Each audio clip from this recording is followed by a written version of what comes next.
जय माँ बीजा सेन आप सभी को। आज माता बीजा सेन मैया के दरबार से आप सभी को एक बहुत ही महत्वपूर्ण जानकारी दी जा रही है, जो ये जानकारी भक्ति और साधना से जुड़ी हुई है।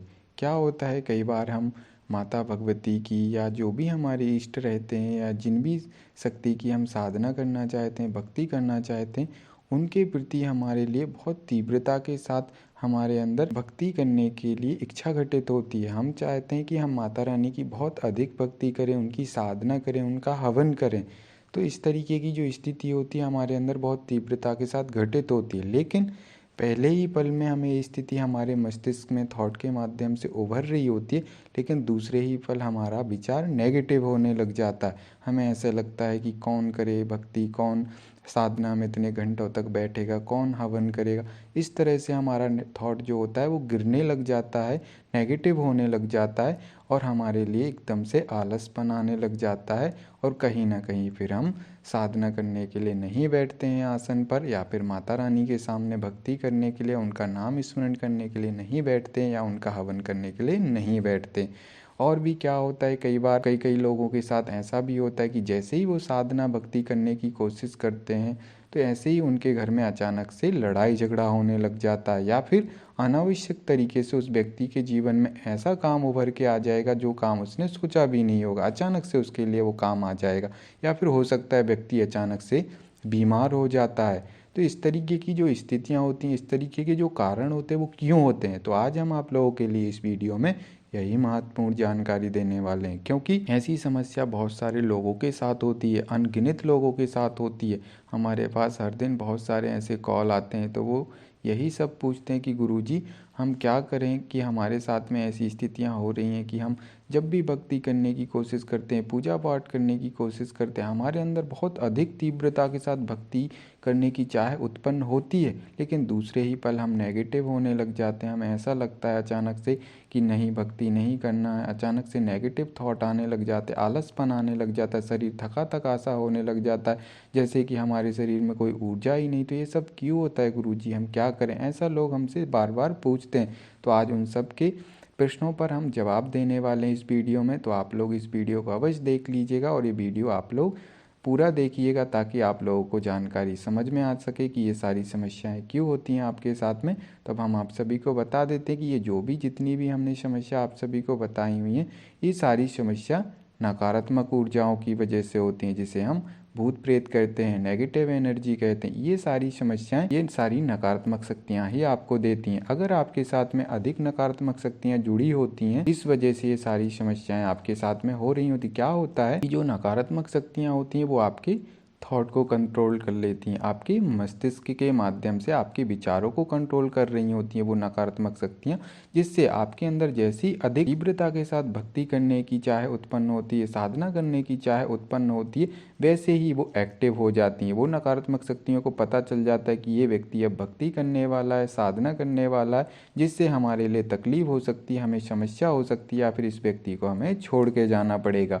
इसीलिए वो तुरंत ही उस व्यक्ति के मस्तिष्क को कंट्रोल लेकर उसके थॉट को परिवर्तन करने लग जाती हैं। तो इसीलिए इन सारी समस्याओं से बचने के लिए हमें पहले इन नकारात्मक शक्तियों को हटाना पड़ेगा, इन नकारात्मक शक्तियों से बचना पड़ेगा, अन्यथा आप लोग इन समस्याओं से ग्रसित रहेंगे और कभी भी किसी भी शक्ति की भक्ति नहीं कर पाएंगे, साधना नहीं कर पाएंगे, हवन नहीं कर पाएंगे, पूजा पाठ नहीं कर पाएंगे, अपितु आप नेगेटिव ही बने रहेंगे। जैसे ही आपके जीवन में आप भक्ति करने की कोशिश करेंगे, वैसे ही अड़चन आ जाएगी आपके जीवन में, या फिर आपके लिए बुखार आ जाएगा, आपके घर में लड़ाई झगड़ा होने लग जाएगा, या फिर हो सकता है आपका थॉट परिवर्तन हो जाए।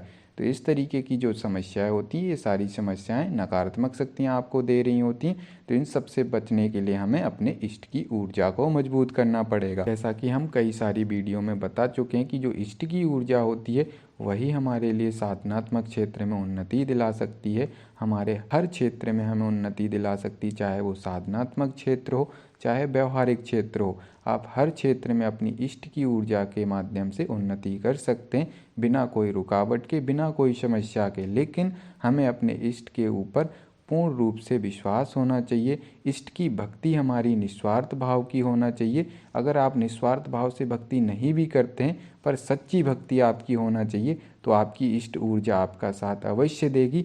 लेकिन आपको अपने इष्ट की ऊर्जा को पहले मजबूत करना पड़ेगा, तभी आप इन सारी समस्याओं से बच सकते हैं और पूर्ण रूप से आप अपने जीवन में सफलता प्राप्त कर सकते हैं, साधनात्मक क्षेत्र में आगे बढ़ सकते हैं, भक्ति कर सकते हैं, हवन कर सकते हैं, मंत्रों का जाप कर सकते हैं, पूजा पाठ कर सकते हैं और जो हमने आपके लिए समस्याएं बताई हुई ये सारी समस्याएं फिर आपको कभी नहीं होंगी। लेकिन अगर आप इष्ट की ऊर्जा को मजबूत नहीं करेंगे तो अवश्य आपके जीवन में ये सारी समस्याएं कंटिन्यू बनी रहेंगी और आप इन समस्याओं से बाहर नहीं निकल पाएंगे, क्योंकि ये जो नकारात्मक शक्तियाँ होती हैं एक बार आपके मस्तिष्क को कंट्रोल कर लेती हैं, आपकी बॉडी में प्रवेश कर जाती हैं तो ये आपके सारी चीज़ों को जान जाती हैं, सारी परिस्थितियों को समझ लेती हैं। आपके अंदर प्रवेश करने के बाद आपकी हर एक चीज़ को कंट्रोल में ले लेती हैं, जिससे उनको सब कुछ पता होता है कि आप कहाँ से कमज़ोर हैं, क्या चीज़ करने से आप कमज़ोर पड़ जाएंगे। उन नकारात्मक शक्तियों को सारा कुछ पता चल जाता है, आपकी बॉडी के किस हिस्से को उनको कंट्रोल में लेना है जिससे आप जल्दी से उनके कंट्रोल में आ जाएंगे। वो सारी चीज़ें उनको पता होती हैं, कारण से आप अपने जीवन में इन नकारात्मक शक्तियों की वजह से बाहर नहीं निकल पाते, उलझे रहते हैं और ना ही कभी आप भक्ति कर पाते हैं, ना ही साधना कर पाते हैं और आपका पूरा जीवन आलसपन में ही निकलता जाता है और आप परेशान रहते हैं कि हम क्यों पूजा पाठ नहीं कर पाते, क्यों भक्ति नहीं कर पाते। हमारे अंदर तो इतनी ज़्यादा इच्छा तीव्रता के साथ घटित होती है, हमारे लिए भक्ति करने का बहुत मन होता है, हम ओतप्रोत हो जाते हैं, हमारी आत्मा रोती है, तड़पती है कि हम भक्ति करें, साधना करें, लेकिन हमारे जीवन में ये सारी परिस्थितियाँ क्यों बन रही हैं जिस वजह से हम भक्ति नहीं कर पाते। तो इन नकारात्मक शक्तियों की वजह से ही ये सब कारण होते हैं, सब समस्याएं होती हैं। तो इन सारी समस्याओं से बचने के लिए हम बता ही चुके हैं कि इष्ट ऊर्जा को मजबूत करो।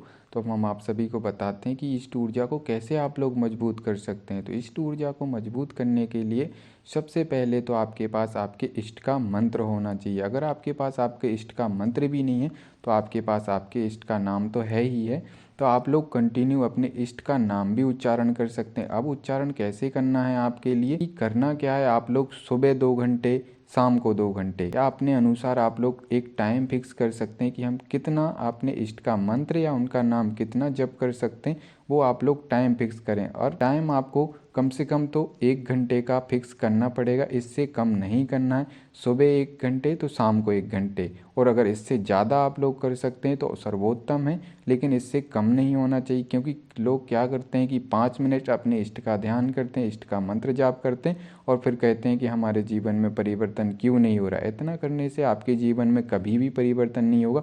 आप सालों साल करते रहिए इष्ट मंत्र का जाप, इष्ट के नाम का जप।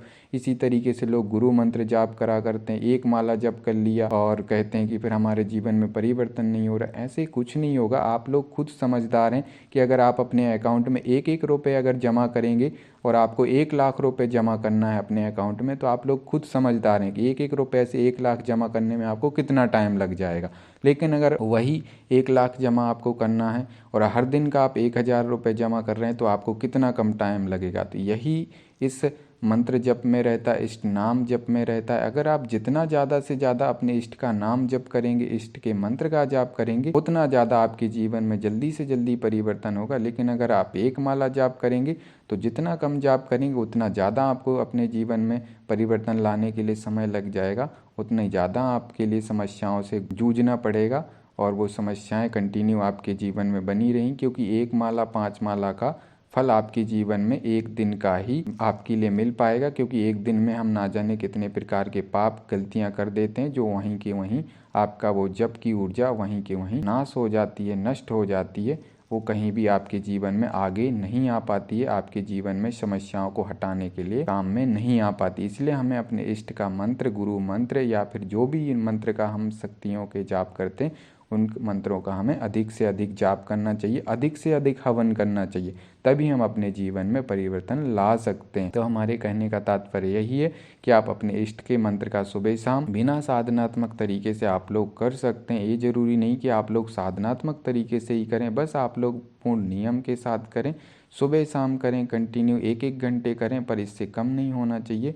और उसके बाद आप लोग 1-1 हफ्ते का एक नियम बना लीजिए कि 7 दिन 10 दिन के अंदर अंदर आप अपने इष्ट के मंत्र का हवन कर सकते हैं, उनके नाम का भी हवन कर सकते हैं। और हवन भी आप लोगों के लिए कम से कम 11-21 माला आप लोगों के लिए हर हफ्ते हवन करना ही करना। इस तरह से आप लोगों की इष्ट कृपा भी आपकी मजबूत होगी, और जब इष्ट कृपा मजबूत होगी तो इष्ट की ऊर्जा आपकी स्वतः ही मजबूत हो जाती है, क्योंकि इष्ट कृपा को ही इष्ट की ऊर्जा कहते हैं। तो इसीलिए आप लोग इस तरह से कर सकते हैं, जिससे आपके जीवन में जो नकारात्मक शक्तियाँ कष्ट दे रही हैं, इस तरह से जो समस्या दे रही हैं, ये नकारात्मक शक्तियाँ आपके जीवन से आपको छोड़कर धीरे धीरे जाने लग जाएंगी, और वो समस्याएं भी आपके धीरे धीरे आपके जीवन से दूर होने लग जाएंगी। अब लोग कहेंगे कि जब वो नकारात्मक शक्तियाँ हमारे माइंड को कंट्रोल में ले लेती तो हम इष्ट ऊर्जा को मजबूत कैसे कर सकते हैं, इष्ट के नाम का जप कैसे कर सकते हैं, इष्ट के मंत्र का जाप कैसे कर सकते हैं। तो इसके लिए हम आप सभी को बता देते हैं क्या होता है। जो नकारात्मक शक्तियाँ होती हैं वो माइंड को कंट्रोल पूरा कभी नहीं ले पाती। कहीं ना कहीं आपका दिमाग इतना एक्टिवेट अवश्य रहता है कि आप सोचने समझने की क्षमता अपने अंदर रखते हैं। अगर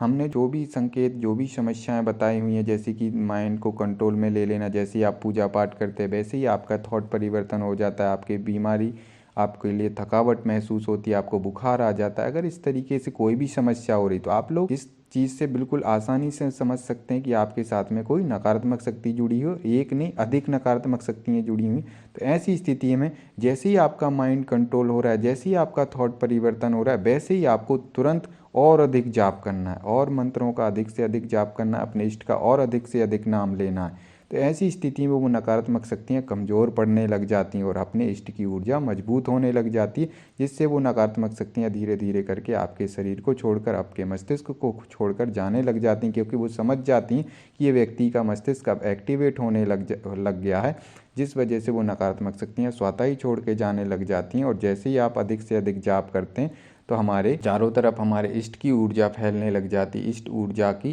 ताकत हमें मिलने लग जाती, जिस वजह से वो नकारात्मक शक्तियाँ और भी जल्दी से छोड़ के जाने लग जाती हैं। तो थोड़ा सा हमें अपने मस्तिष्क के माध्यम से ही समझना होता है।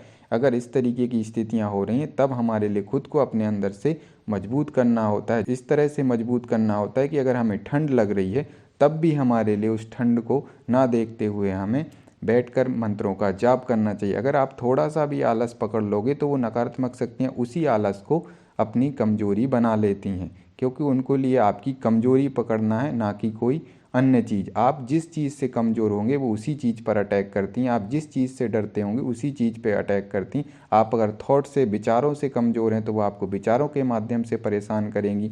अगर आप शारीरिक तरीके से कमज़ोर हैं तो वो आपके शरीर में आलस देंगी। अगर आप भूख के तरीके से परेशान हैं, आपको खाने की ज़्यादा आदत है तो आपको खाने के तरीके से परेशान करेंगी। अगर आप गुस्सैल व्यक्ति हैं, अगर आपको छोटी छोटी बातों पे गुस्सा आती तो आपके परिवार के सदस्यों में कुछ ऐसे अनबन कर देंगी जिस वजह से आपको छोटी सी बात पे गुस्सा आ जाएगी, या फिर आप छोटी सी भी परिस्थितियों को नहीं देख पाते और आपका मस्तिष्क चिड़चिड़ा हो जाता है और आप एकदम से बहुत ज़्यादा टेंशन में हो जाते, परेशानी में आ जाते। तो इस तरीके से एकदम से कोई ना कोई समस्या उभारती।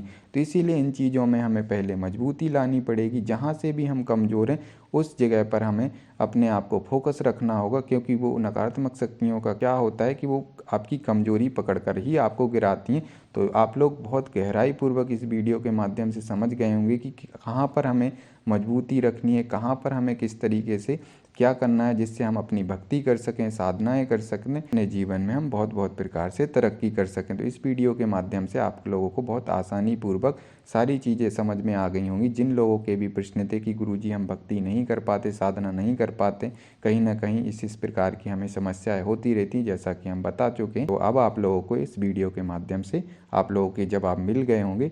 तो अगर आप लोगों को हमारे द्वारा दी हुई जानकारी अच्छी लगी हो तो माता बीजासेन महारानी के चैनल को सब्सक्राइब करिएगा, वीडियो को लाइक करिएगा, ज़्यादा से ज़्यादा शेयर भी करिएगा। तो जब तक के लिए आप सभी को जय माँ बीजासेन, खुश रहिए।